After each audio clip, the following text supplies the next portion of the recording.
அதுதான். ஸோ அந்த அட்டாக்கில் தான் வந்து ரொம்பவே இதாகுது. அதுக்கப்புறம் அந்த அட்டாக் முடிஞ்ச உடனே அந்த அட்டாக் வந்துருச்சு.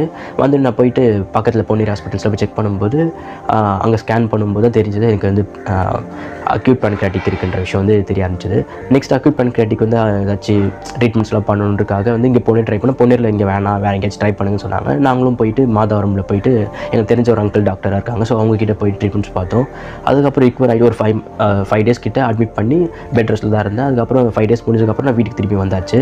வந்து திருப்பியும் லைஃப் வந்து திருப்பியும் அதே நார்மல் ரொட்டீன் தான் போயிட்டு இருந்துச்சு. அதுக்கப்புறம் நார்மலாக இந்த பெயின் வராமல் அப்படி தான் போயிட்டு இருந்தேன். ஸோ ஃபுட்டும் வந்து அப்படியே நார்மலாக தான் போயிட்டு இருந்துச்சு. அப்படி போயிட்டே இருக்கும்போது +1 அதாவது +1லேயும் வந்து பாதி கோவிட்லேயே போயிடுச்சு. +1 பாஸ் ஆகிடுச்சு.